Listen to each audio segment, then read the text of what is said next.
पर जिस कार्य के लिए उनका नाम आज पूरे विश्व में सम्मान से लिया जाता है, वो है शिक्षा में उनके द्वारा किए गए सुधार।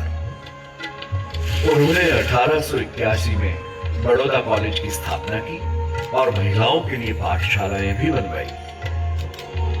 भारत में 3500 से अधिक शिक्षण संस्थानों को वे वार्षिक निधि भेजा करते थे और प्रतिभाशाली छात्रों को छात्रवृत्ति भी प्रदान किया करते थे। कला को शिक्षा का अभिन्न हिस्सा मानने वाले महाराजा सयाजीराव ने ही शास्त्रीय संगीत के लिए राज्य में संगीत कॉलेज की स्थापना की।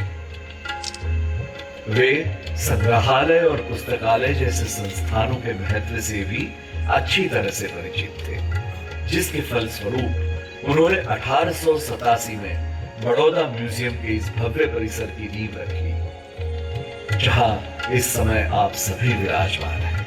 आज वडोदरा में साउंड एंड लाइट शो का उद्घाटन हुआ है, इसका मुझे बहुत बहुत आनंद है। और खास करके कि वडोदरा की बहुत ऐतिहासिक जो इमारत है म्यूजियम की, जो 100 साल से भी पुरानी इमारत है, उसके ऊपर ये पूरा शो दर्शाया गया है, तो इसकी भी मुझे खुशी है।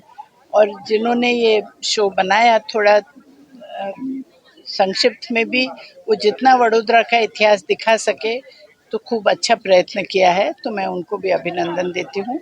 और एक अच्छा शो है, मुझे इच्छा है कि वडोदरा वासी और जो भी यहाँ मेहमान आए वो इस शो को जरूर देखें, यही है। और मैं सबको अभिनंदन देती हूँ। धन्यवाद। पहला रेल मार्ग तथा अंतरराष्ट्रीय स्तर का ओखा बंदरगाह बना और बड़ौदा एविएशन की शुरुआत के साथ महाराजा सयाजीराव ने भारत में सबसे पहले निजीकरण की शुरुआत की। महाराजा सयाजीराव न केवल एक योग्य शासक थे, बल्कि एक उत्तम समाज सुधारक भी थे। उनके राज में बाल विवाह और छुआछूत जैसी कुरीतियां बीते कल की बात हो चुकी। मगर इसकी गहराइयों में झांके तो नगर के इस दर्पण में शालीनता और सौंदर्य का एक अनोखा प्रतिबिंब उभर कर आता है। समृद्धि की होड़ में लगे शहरों के बीच अलग रफ्तार से चलता ये महान नगर अपने हर अंश में जीवन के नए आयामों को दर्शाता है। ये तो बेसिकली आजकल काफ़ी जगह इंडिया में कई जगह आ रहा है, 3D मैपिंग प्रोजेक्शन इसको कहते हैं। तो प्रोजेक्टर के थ्रू जो भी स्टोरी लाइन होता है उसको एक वॉल के ऊपर पूरा प्रोजेक्ट करते हैं। तो यहाँ हमारा कोशिश यही है कि बड़ौदा म्यूजियम में जितने भी टूरिस्ट आ रहे हैं उन लोगों को एक बड़ौदा की हिस्ट्री के बारे में, एक संस्कृति नगरी के बारे में उनको इन्फॉर्मेशन मिले।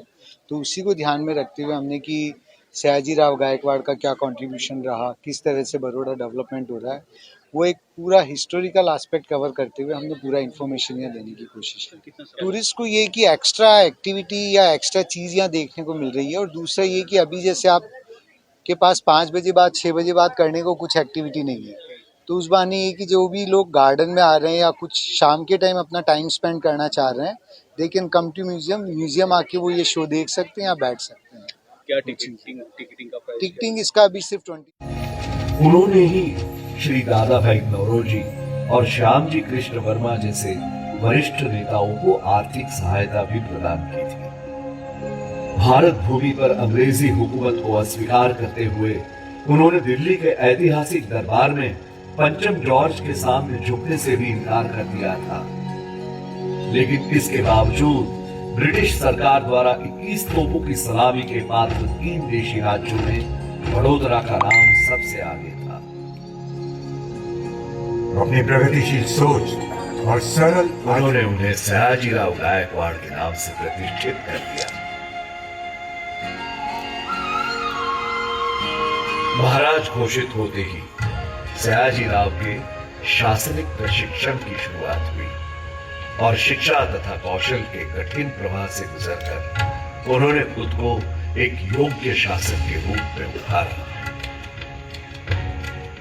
शासन पर संपूर्ण अधिकार प्राप्त होते ही उन्होंने सबसे पहले मल्हारराव के शासन में हुए नुकसान की भरपाई की, जिसके लिए उन्होंने राज्य में नए व्यापारों और उद्यमों को प्रोत्साहन दिया। अपनी प्रजा के कल्याण के लिए उन्होंने राज्य में कई प्रशासनिक सुधार किए, जिनमें पेयजल व सिंचाई के लिए जल संग्रहों का निर्माण और बैंक ऑफ बड़ौदा तथा बड़ौदा धारा सभा जैसे महत्वपूर्ण संस्थानों का निर्माण शामिल था। उनके हाथों ही जमुनाबाई अस्पताल और सयाजी बाग जैसी कई सार्वजनिक सुविधाओं की स्थापना हुई और वडोदरा के वास्तु ऐश्वर्य का अलंकार लक्ष्मी विलास भवन भी उन्हीं के शासनकाल में बनाया गया।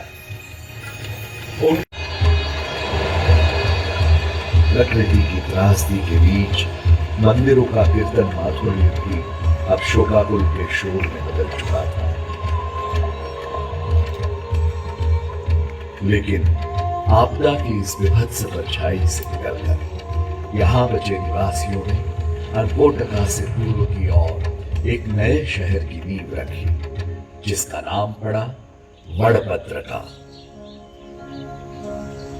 अनादिकाल से ही वडोदरा का वटवृक्षों के साथ एक गहरा संबंध रहा है, जिसके कारण इसे समय के अंतरालों में वडपत्रका, बरोड़ा आरंभ महाराजा सयाजीराव तृतीय के शासन के साथ हुआ।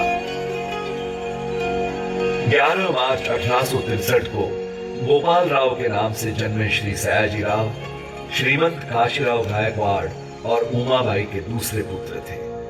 उनका शुरुआती जीवन नासिक के एक छोटे से गांव कुलवाने में बीता था,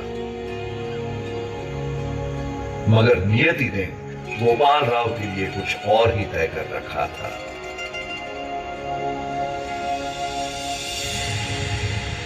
वर्ष 1870 में जब महाराजा खंडेराव द्वितीय की अकाल मृत्यु हुई, तब वडोदरा के राज सिंहासन पर अनिश्चितताओं के बादल मंडराने लगे।